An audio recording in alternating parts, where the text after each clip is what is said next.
Good evening and welcome to Reunion 2021 Alumni-Featured Lecture, a virtual experience through which prominent Columbia and Barnard alumni share their knowledge, insights, and wisdom with the Columbia community. Thank you for joining us. I'm Elizabeth Kipjusti, Columbia College class of 2012 and Chair Emerita of the CAA Arts Access Committee, Columbia's hub for cultural access and discovery. I'm also a proud member of the Columbia Alumni Association. I'd like to welcome you to an evening focused on the future of the entertainment industry. It goes without saying that the events from the last 15 months have been life-altering, from the pandemic to the Black Lives Matter movement to the election and beyond. This evening, our panel of industry superstars will discuss the past year's events and impact on their lives, artistic practices, and careers, as well as the Broadway, film, television, and music industries. While the arts have faced tremendous challenges, tonight we will also celebrate and cherish the fountains of creativity that have continued to flow. And as we return to a reality where live performance is once again possible, we'll ask the question, how can we shape a better future together? Before we get started, please note, if you'd like to participate in the Q&A portion of tonight's event, please enter your question into the Q&A box on the bottom of your screen. Be sure to include your graduation year. Your entry will only be visible to our facilitator, and if your question is selected, I will ask it to our panelists on your behalf. Please submit your questions at any time throughout our conversation. For optimal viewing, please enter full screen mode. Now, without further delay, I'd like to introduce our esteemed panel. Our first panelist, Tom Kitt, is a Tony, Grammy, Emmy, and Pulitzer Prize winning composer, arranger, and orchestrator. His Broadway credits include Next to Normal, Jagged Little Pill, SpongeBob SquarePants, the Broadway musical, If Then, Bring It On the Musical, American Idiot, Head Over Heels, Everyday Rapture, and High Fidelity. Other credits include Almost Famous, Disney's Freaky Friday, Superhero, Dave, Grease Live, and Rise on NBC. Upcoming projects including Flying Over Sunset, which is due to premiere at Lincoln Center this fall, and The Visitor, which will premiere at the Public Theater. Tom is celebrating his 25th reunion this year with the class of 1996. While at Columbia, he earned his degree in economics. He was a member of the Kingsmen, and he participated in the Varsity Show. His wife, Rita, is also a proud Columbia College graduate, and they have 3 children. Our next panelist, Brandon Victor Dixon, is an actor, producer, and advocate. Following his Emmy Award-nominated turn as Judas opposite John Legend in NBC's Jesus Christ Superstar, he most recently starred in Fox's Rent, Live, Amazon's Modern Love, and as Terry Silver on the Starz hit Power. Brandon has completed star turns as Harpo in The Color Purple, Eubie Blake in Shuffle Along, Berry Gordy Jr. in Motown the Musical, and Aaron Burr in the cast of Hamilton on Broadway, among many, many others.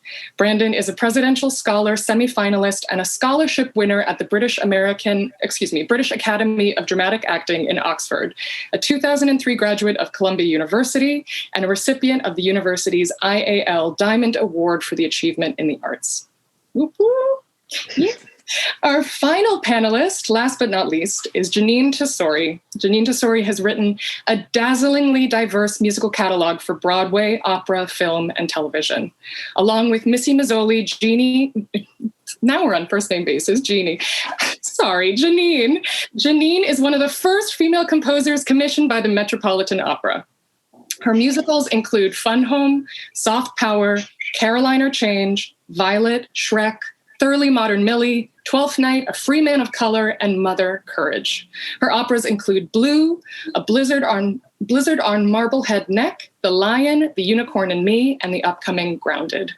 In addition to her work as an award-winning composer, she is the founding artistic director of New York City Center's Encore's Off-Center series, the founding creative director of A Broader Way, an arts empowerment program for young women, and a lecturer at Yale University.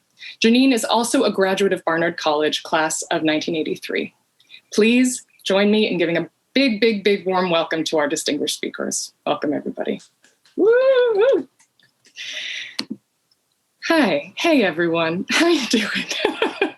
Hi. Hi. Sorry there were so many consonants in my bio. No, listen, my last name is a mouthful too, so I should never, ever mispronounce somebody's name. I told Tony that A Blizzard on Marblehead Neck was too long. Listen, he's never been one for short titles. That's all I can say. This is a good point. So, I guess before we jump in, I want to give a little context, because I do feel like, we're at this moment, right? We're at this moment of 15 months where we have had a year that has basically felt like everything both came to a halt and hyper sped up, right? And especially within the theater, which is something we all love, we're all passionate about. There has been this moment of real critical evolution, I would say, a pinch point that has been basically about reconceiving the nature of our work amid this worldwide moment. So, I think the first thing I want to do tonight, and this is really just to open the space and acknowledge, today marks a year since the murder of George Floyd. Today marks the opening of the opening of ticketing to some of Shakespeare in the Park this summer. So we are both looking backwards, we're looking forwards. Broadway is reopening, and also we are still having critical conversations. All of that, it's a lot. So the thing I really want to get us started with is, how are you measuring time in this moment? How have you been measuring time over this year? What do you mean by that exactly? I mean, in the days, day to day, how have you been thinking about the time passing? And how, as we look forward, how have you started to think about, the progress of this time? I guess that's really what I'm thinking about. You all work in these forms that are so temporally based. How are you thinking about time right now?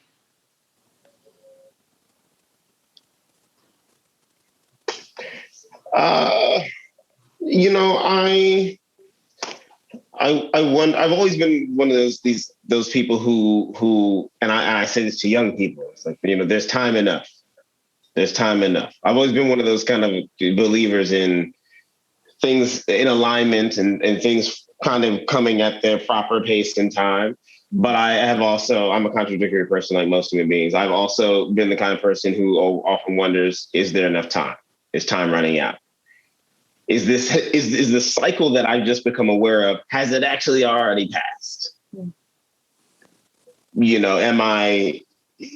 I find in general, we are usually behind the times. Some of us are on the cusp, on the curve, but a lot of us are, oh, that's the new tech craze. Oh, Bitcoin. Oh, Ethereum. Oh, a lot of us are, oh, that thing happened. The crash is happening now. There were those who saw it coming. There are those who know there's about a 10-year cycle, but then there are those who, so I think I push and pull between those things. And I think because of the heightened collective emotional urgency of the times that has been felt both in the microcosm of, say, the theater industry or the entertainment industry, but then our social circles at large.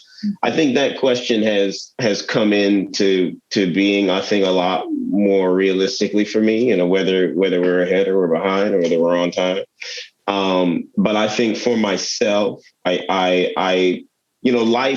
life goes on. Sure, it stopped, but it didn't.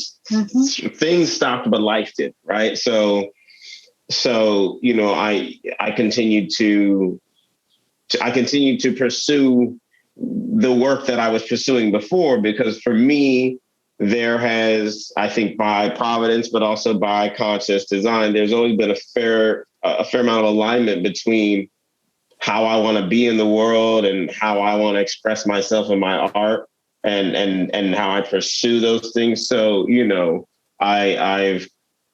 I don't know that how I measure time changed, but how I've thought about time has begun to change. I've begun to ask more questions of time, if that answers the question in any way.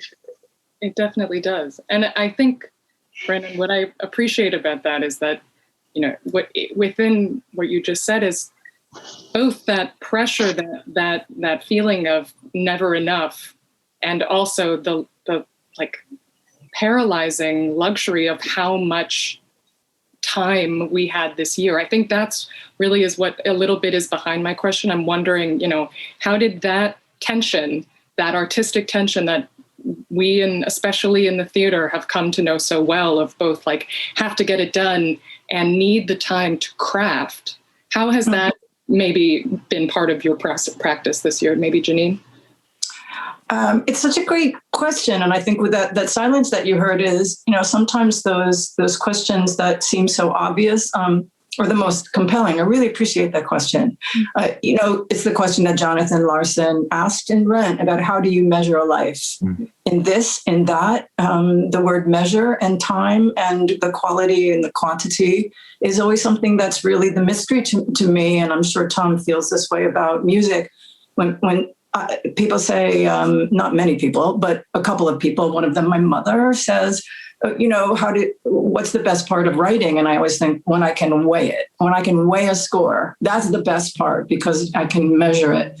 I think that idea of time, there is a part of me that had always felt pandemic ready, because when we first started Iceland, I thought it's just another Thursday for me in terms of being by myself and trying to be productive.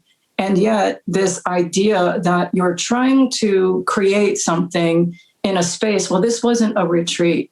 This was a time when there was heartbreak and terror and incredible hope, innovation, acceptance that we are in so many ways an ahistorical country, and that's we can no longer sustain any kind of life going forward if we're ahistorical. And at the same time, I think there's, for me, an awareness of what exactly you said, those two forces of, I'm not an ATM, I wish, but you don't put something in and out comes this music. Music, for me, comes from experiences and running into people and dreaming. And this space in the past 15 months has been tight. And it's been really difficult. And I've been very buoyed by other writers who have shared with me how difficult it has been to write, because I think in some ways writing is as an expression of hope. And I think there's a moral imperative of hope at the end of this. It ends in a major chord, but the way that they bounce against each other of quantity and quality has really been on my mind. Tom, I know that you were in the middle of a number of projects at the start of the pandemic, and I wonder, maybe to that same end, that unlike Jeanine, where it was like a normal Thursday, from my understanding, when all of this closed, when the theater closed, was very much not a normal Wednesday, Thursday. Can you maybe speak about that and how that started off this 15-month period for you? Yeah. Leading up to that day, I didn't have any time. I was working on a number of different things that were all happening at once. And I just felt like that was really thrilling. It was exciting that I was running up to Lincoln Center and then back down to the Public and then over to Jagged Little Pill and then trying to get home for dinner. So I was really feeding off of that.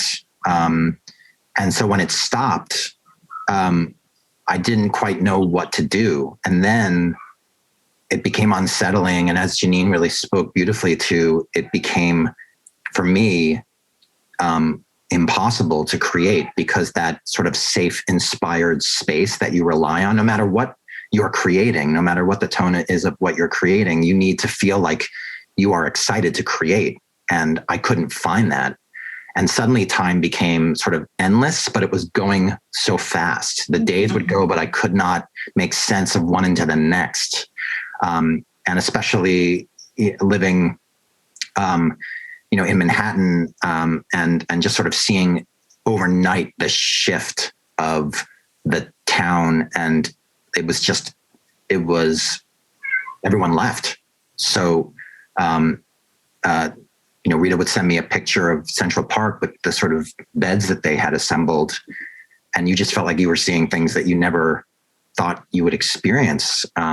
And so there was the loss of what I had been building to, the work I had been done, the uncertainty as we all are feeling, artists in this moment, when your work is taken from you, how do you survive? How do you support yourself? How do you support a family? How do you make sense of your place in this world, especially when you feel like the tool that you have that you want to use isn't you can't use it? And that was the moment when I think I found myself in a new way and took stock of time, saying, we have time on this earth, and there are things that we need to speak to with our art with urgency. And I always felt like I was, but the events of the pandemic and of George Floyd and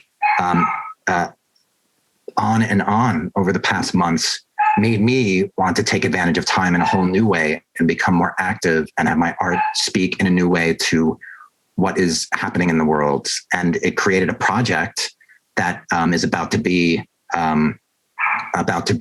released that I'm very proud of. And I was able to find in myself a new way to create and a new urgency as an artist. So in that regard, I think that the challenge of this has brought out something new in me that I will never forget, and I think will be an important part of who I am going forward. And I think that's what we all had to kind of figure out is, okay, we're here. It's not just, oh, I'm going to pick up the guitar and learn the guitar. Oh, I'm going to, have some time to write. It's like, we're in the center in this moment. We are artists. How are we going to speak to this?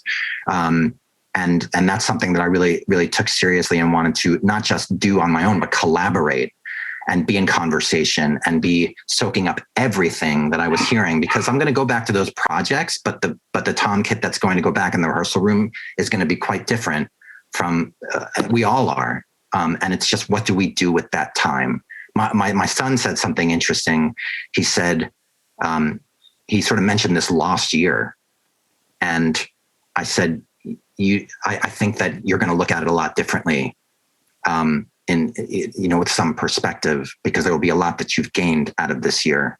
And I believe that. I believe if we do the work and look inward, this is going to be a galvanizing moment. It can be. And that's what I've tried to find in over the past 15 months. I mean, I guess this is to all of you, but I specifically, Brandon, one of the things I was so inspired by this year with your practice, exactly to Tom's point, is finding new things, creating new things, was actually, the ways in which you identify as an artist, at least in my watching of you blossom over this year, has also been evolving into this real advocacy role, and the work that you've been doing around policy engagement and democratic engagement. Was that a new experience for you? Was that something that was born out of this year, or maybe tell us a little bit about the origin of that?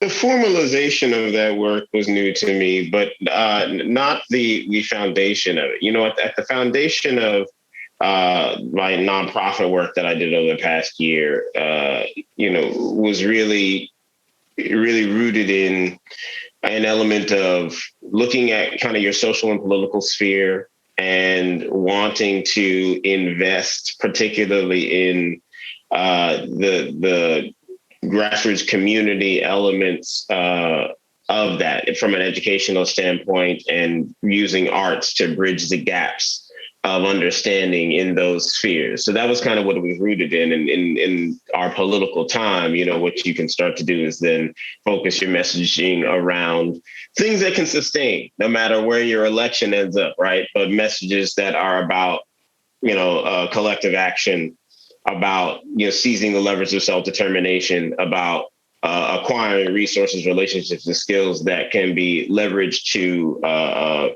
to understand systems better, and to acquire and hold power within systems in a better and more sustained way, which I think are very important fundamental skills and fundamental elements that any revolutionary minded or, advocacy minded individual should adapt to.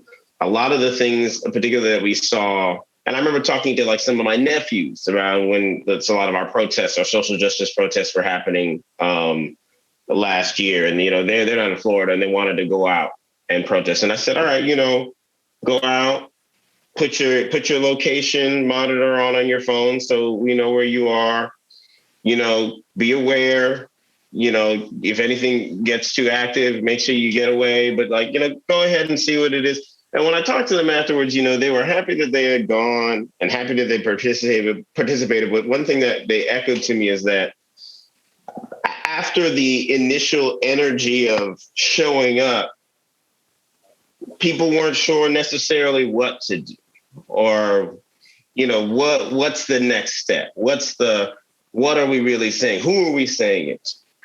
And these are the things, I think these are questions that people and groups and organizations have started to wrestle with over this last year. Like, there's this energy that is an important response to the things that are happening around us. But there does need to come a comprehensive thought process about what do these networks look like? What does this landscape really look like? Who's in control of what? Who has power over what? How can we operate differently in this space? And how can we think intelligently about how we move forward, how we involve our social justice work in this space, how we involve our equitable practices in this space, who our allies are, who are not, but there's the energy with which you drive those pursuits. And then there's also the time you take to understand the really nuanced elements of all of these structures, these conversations, and I think that's an important element that I wanted to participate in on a kind of a broader level. So that's why we were doing really electoral engagement work in lower income communities in Florida, and then in places like Flint, Michigan, and in Detroit.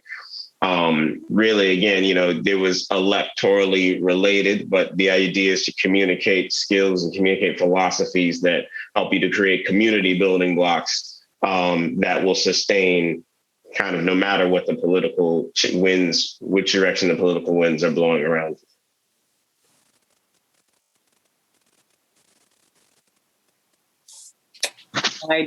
I did the number one problem. I was muted. But, what really strikes me about that, in thinking about the parallels between activism, community building, and the arts, and let's say specifically theater, let's ground it in theater in this moment, is this, you named it, you hyper local, you named where you were, about the ongoing reciprocity, the radical generosity as part of that practice. And of course, this goes without saying, obviously this year really fundamentally changed the ways in which quote unquote theater could be constructed, we could engage with theater. Jeanine, I wonder for you, that challenge, that moment of the one thing that probably would have gotten us through a lot of this year, which is getting together and breathing together and thinking together and having our heart rates, match up and having our conversations around ideas couldn't happen. How did you grapple with that, or what were your experiences with that problem? The thing I really love about the theater is, and I love film, but my true love is theater because you own your work, and because there's not a lot of money and there's not a lot of time. I don't love that about that, but what it fosters is this incredible ingenuity, and I find it in every department, under the stage, in front of the stage, to find a solution and sort of lean into limitation is a great.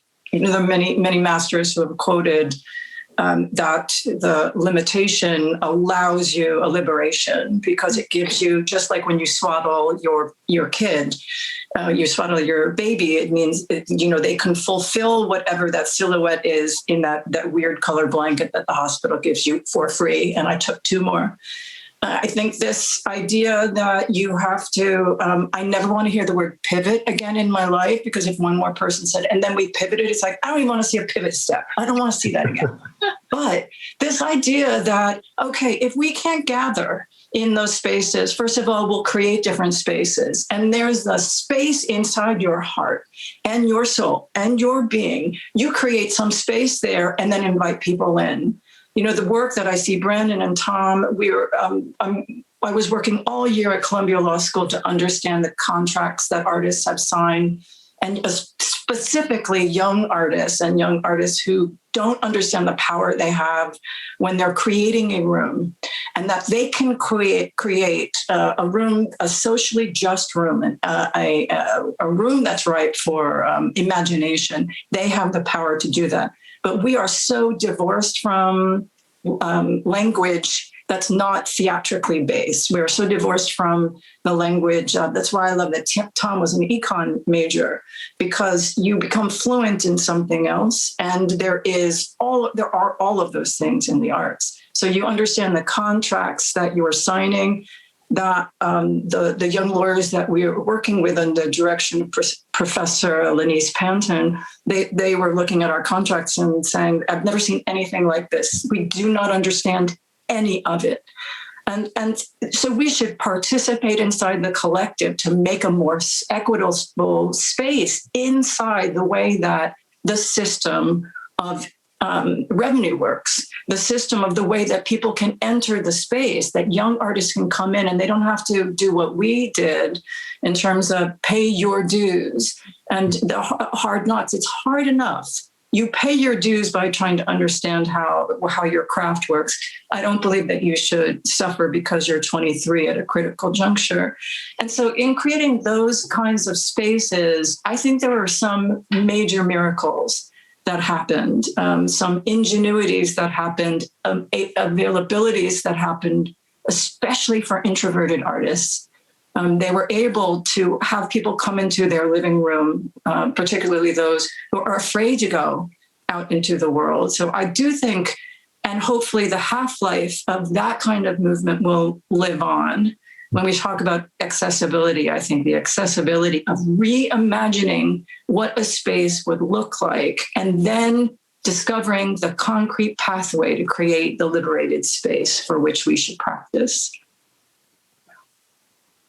Oh, I'm just so hot tonight. No, I'm so moved. I mean, I really, fundamentally at heart of what you're also talking about is putting power in the hands of artists, right? And like really rethinking, the power dynamic of institutions versus artists, which is not necessarily some structured that I just created in this conversation, but, to really be focused on how do you empower a young artist to enter into an industry that has historically either been fundamentally exclusive by dint of their race or their disability or their location and where they grew up, or thinking about yes, exactly, Jeanine, this culture of like earn it. I would even go so far as to say those things are true, and the power that we have to come up with ourselves to realize we are powerful people. Mm-hmm. If you throw a cat and hit a musician, that doesn't feel powerful, or a dancer. A friend of mine was just out here, and she's at the other end of her career, going from dancer into actress. And the way she was talking broke my heart right open, because it had nothing to do with feeling empowered.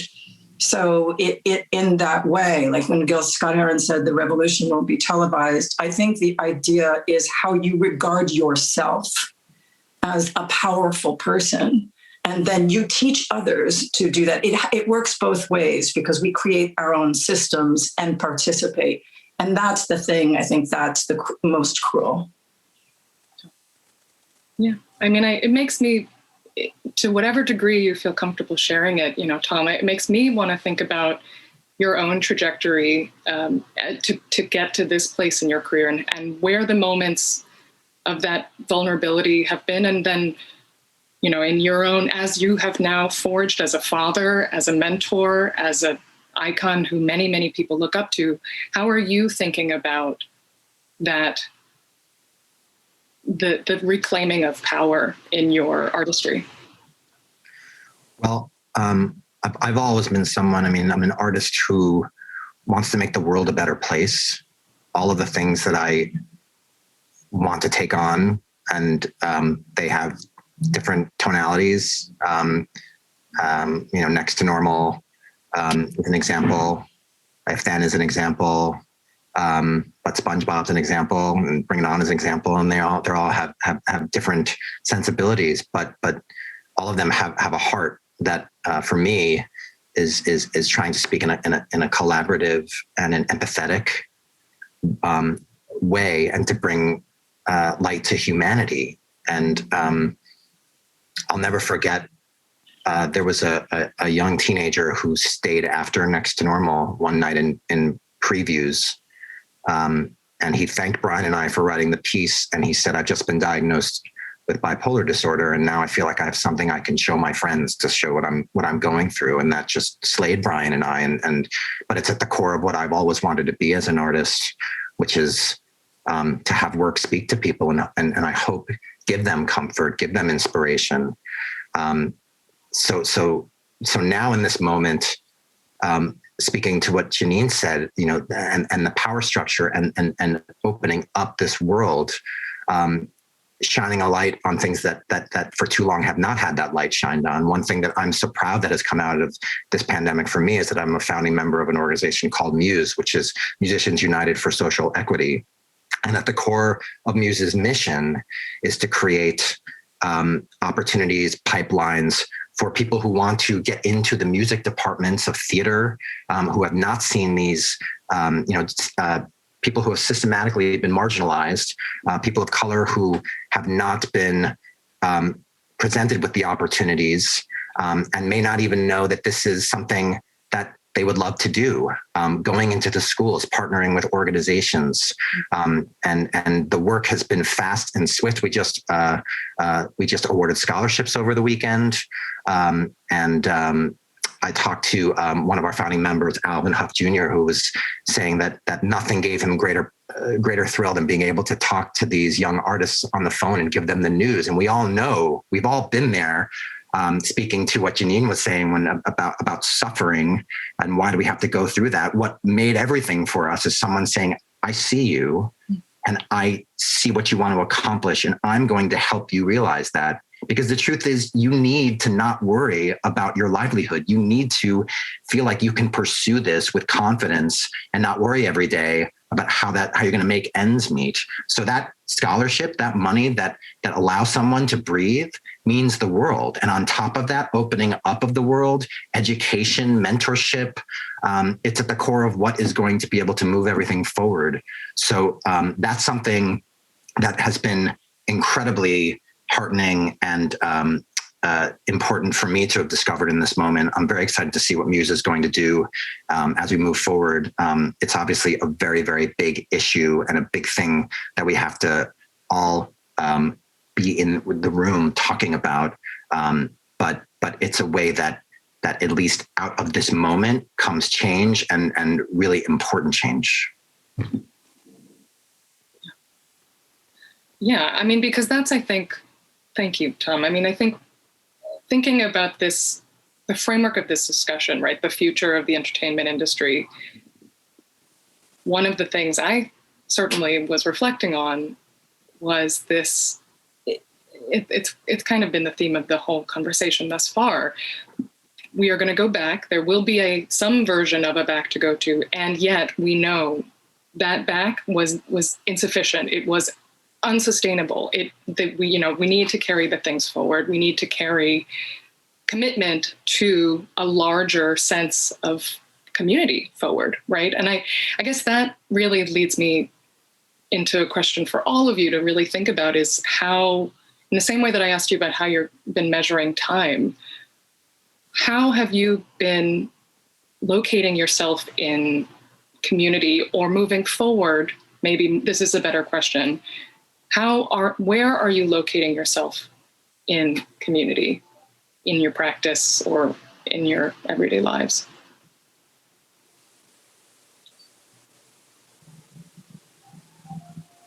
Maybe Brandon?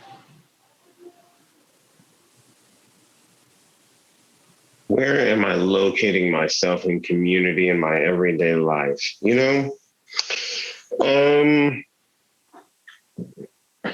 Right now, I am involved in, I'm making a movie, I'm making a film. And, it's a political thriller. And it really talks about the access that money has into our politics and the spectrum of social ideologies that then get propagated through our politics and our media, and the effect that has on us as a society.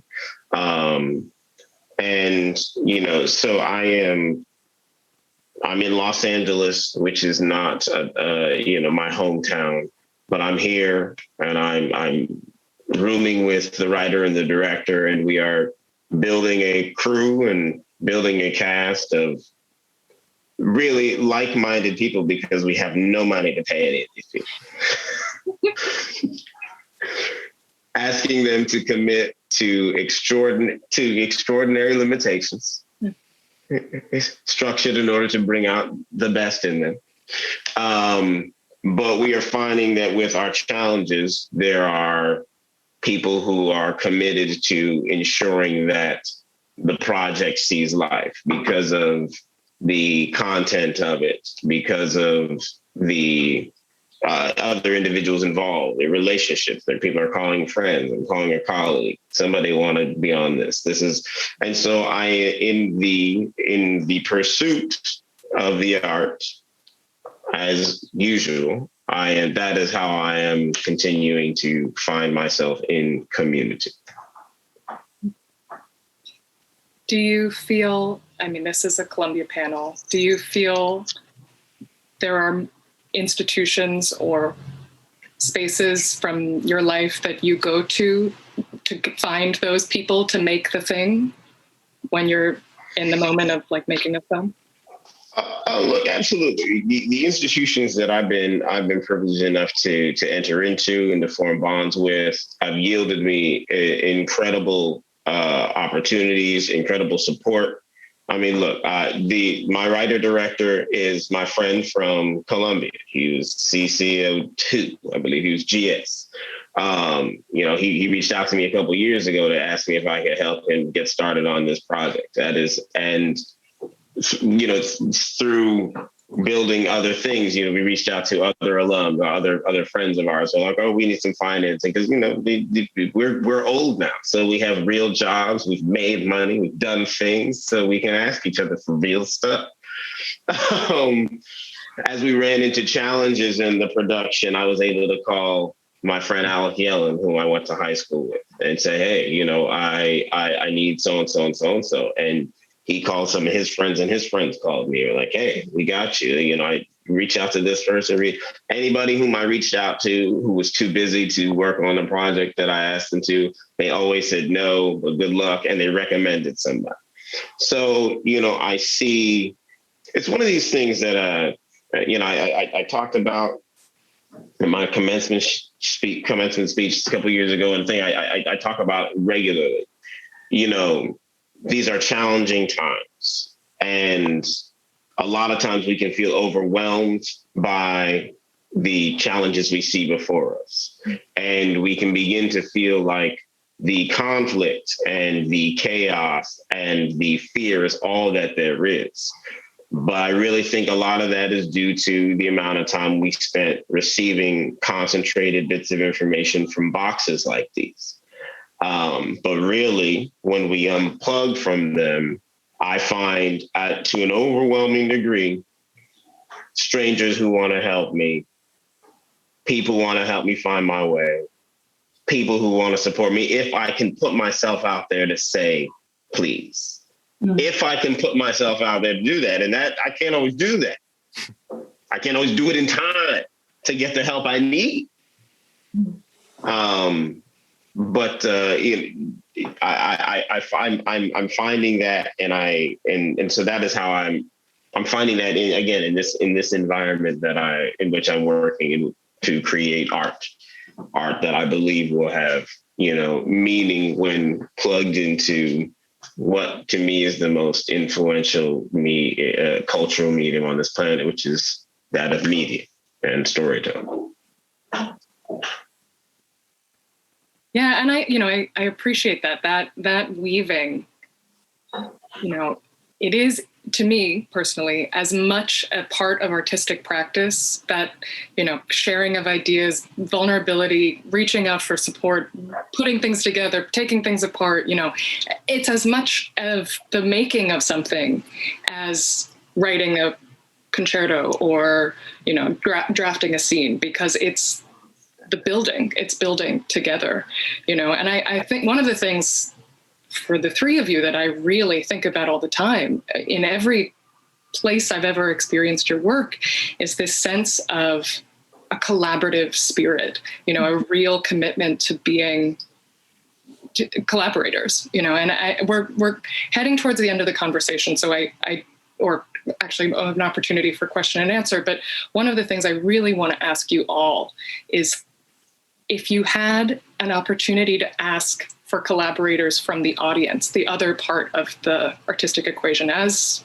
theater is reopening, as we're getting back to some future moment of ticket buying, and what are you asking from the audience members in terms of that collaborative spirit? Jeanine, I wonder maybe if we can start with you. Oh, I'm not sure I understand that you're saying in terms of. Help me out a bit. I'm thinking about how you are all really brilliant collaborative artists in the making of the thing. And then to me, the other part of this, the part that's kind of been missing this whole year or that we haven't been able to do is get the audience members into the room with us to experience the work live. Right.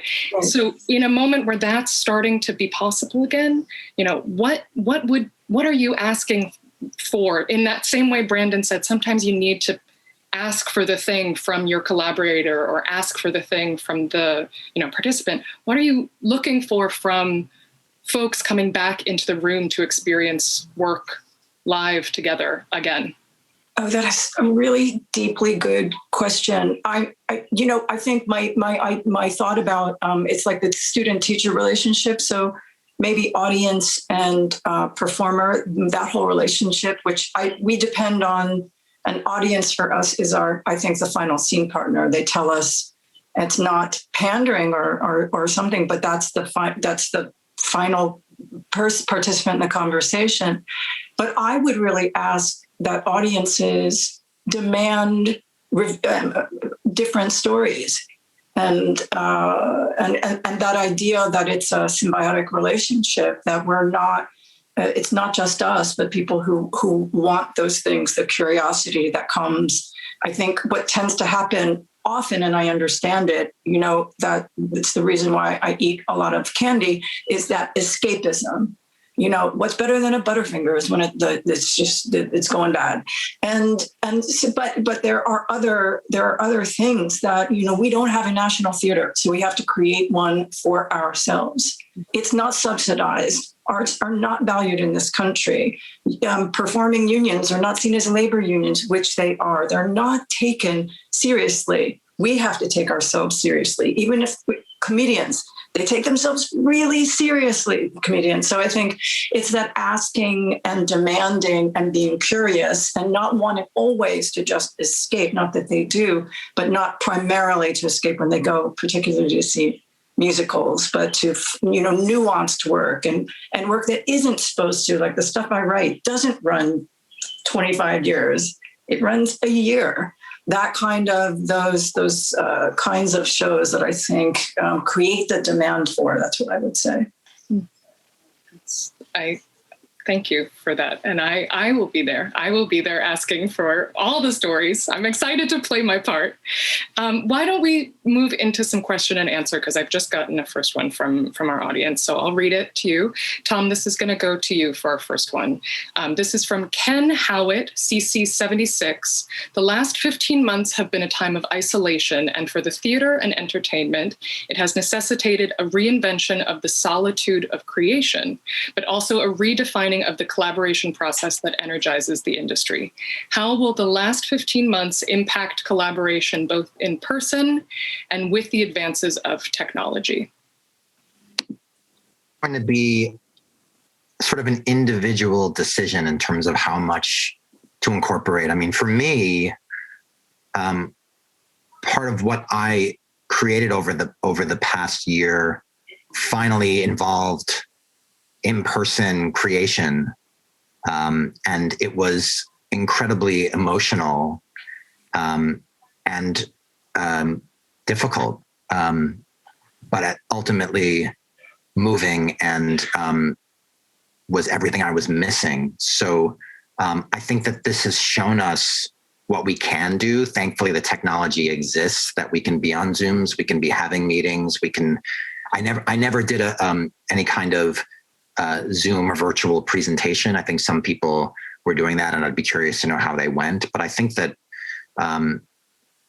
we all crave to be feeding off one another in person. I just think that the experience of generating in the room, of riffing off of someone else's performance or thought process, just feeling the warmth, getting to just connect. One of the hardest things for me was when I saw a run through of The Visitor just before the pandemic, and I was in tears, and one of the actors came over to hug me, and I had to put my hands up, and it went against everything that's natural in terms of what I think theater brings out in you and how you want to express yourself and be with your collaborators. So what I'm hoping is that the stories that we tell, the urgency of stories, and it's I have to say what a privilege it is to be with Brandon and Jeanine, who I look up to and learn from in terms of how I challenge myself to tell those stories. But with 3 children, I look at the arts and the absence of live theater for them as being a real loss. And also they love to be in the room creating themselves. So getting back to that as soon as we can, allowing ourselves to learn about the human condition through the stories we're telling and the art we're making is going to be vital. So I think it's comforting to know what we can do, but I think that coming together again in all ways is going to be incredibly galvanizing and important. And I'm really looking forward to that day when it happens.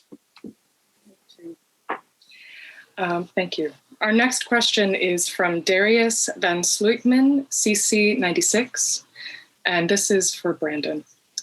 Indie and experimental artists I know and work with have seen a negative impact this past year that is exponentially different than my friends who may be, say, billboard producers. I've noticed a mass exodus of brilliant creatives, people the indie scene relied on more than we realized. Should we be concerned? Should we be doing more to create support systems for artists who don't have access to more mainstream support structures? I think we should definitely be doing more to create support structures for artists. I do think that it is it's a highly precarious industry, I think, across the board. I think part of that also has to come with, as we talk about, I have trouble with this one. There's a real scarcity mentality amongst us as artists, particularly theater artists, and it's something that I've always fought against. We do these talkbacks after shows, and we talk with kids, and they ask, what's it like? What should I be? And I'll hear some of my fellow actors be like, well, it's hard. You don't make much money, so. But I fought against that because it's like I try to tell you what's possible. I try to tell you what's possible. But I also try to tell you there are pitfalls, but there are ways to mitigate that. And if you want to succeed in any field, truly, it's going to be a difficult journey because that's what success requires, right? It requires challenge.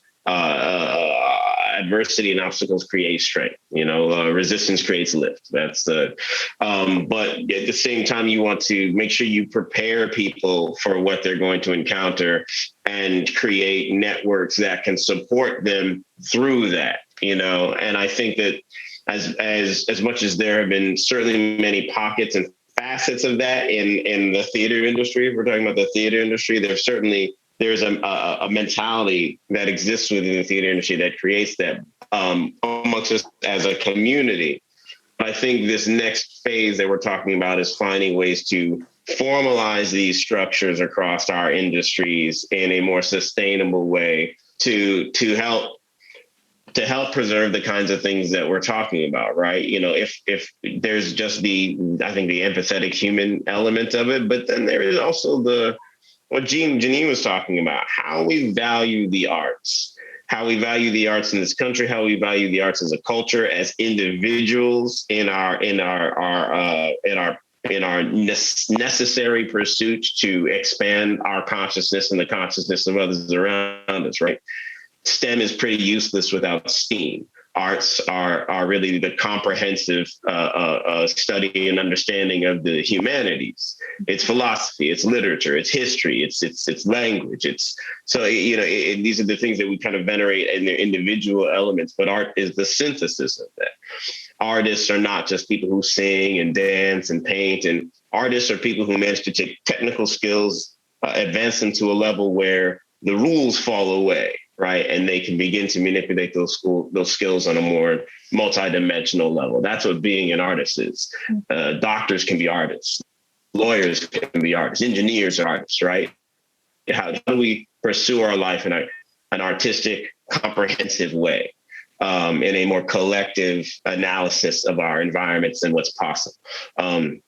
So I think that is, so to what Darius is saying, I think that definitely that's the kind of conversation that we are working to have as we move forward.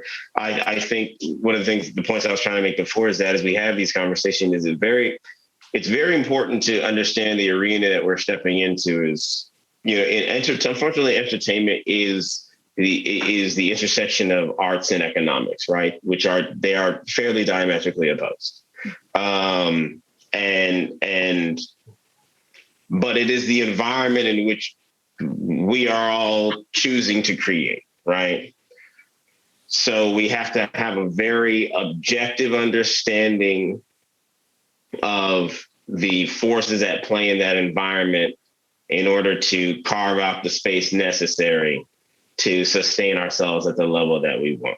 And so, it's a very much a two-pronged effect. I think the last year has given people the time and the experience to take on that understanding. And so I am hopeful that that the many approaches and strategies to, I think, creating these kinds of structures that are taking place, which I think is okay. I'm hopeful that those things are going to yield positive manifestations as we return to figure out what our environment is and what our environment can be. That's great. I'm going to move to the next one, but I'm processing what you just said, and I could talk with you all for many, many, many hours. So let's move to the next question, but thank you for that. Jeanine, could you speak a bit about the ideas you had in mind when you said earlier, the United States are an ahistorical country? Ooh. Sorry. Yeah, I thought I knew what you meant, but I was like, explain that, Jeanine. I was like, I know what she's talking about. And I was like, no, explain it. Well, I'm also still processing what Brandon said, because it's, that was a lot in a really important way. What I mean is, if you look at the Times today, they have this incredible 3D. Did you see it about Tulsa and the riots and how that African-American community was wiped out? Well, very few, if you haven't studied and you don't, value, if your moral compass isn't so that you follow your North Star to understand the true history of this country from many, many different points of view. And I think the thing that's really interesting is you have different people with different lived experience in the room, not just to measure it. Of course, a form of measurement is important to track how many people are in the room and if you're doing enough work. But it's the richness and the fabric to understand the Rashomon quality of how history works. It's what Lin-Manuel wrote so beautifully, the people who tell the story. And so, when I started writing Fun Home with Lisa Crone, there were not many father-daughter stories. There are lots of, mother-daughter stories and father-son stories, but there were not. And one of the reasons are there weren't many daughters writing those musicals about that, not with a lesbian protagonist in the center, those lived experiences.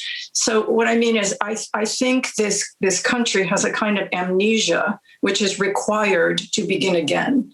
But the problem with amnesia is that you are, as they say, doomed to repeat it. But this idea that when you look back, that you really look back, you can spend a lifetime, historical scholars do, to find out who's the stories of joy, of loss, of celebration, and from which experience the trail of tears, the idea of the immigrant experience, the Sicilian American, for me, experience, which is so different than what I thought until I traced my ancestry and went back to Sicily and understood the Black hand and the way that a C was next to my grandfather's name, because he was considered non-white as a Sicilian man.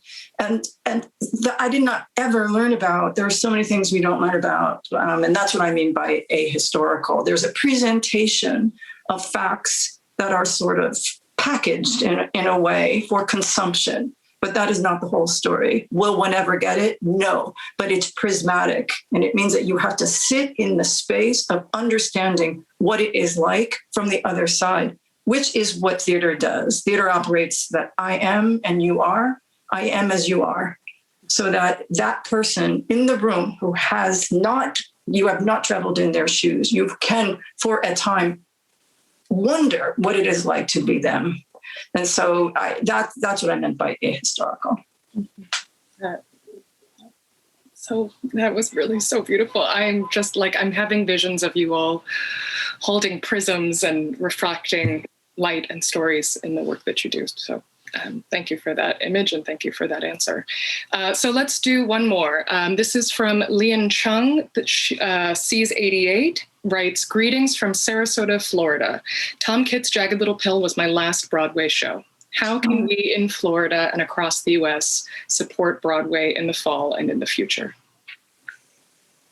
Thank you for that question. It's a great question. By supporting your local theater artists and your local theaters. That you can start there. You can really start That's there. The future of Broadway and the Broadway. It sounds just like and also, one of the things that I think has been important, and an important thing to note about this conversation about theater, but it's been about Broadway, is that Broadway is not the only.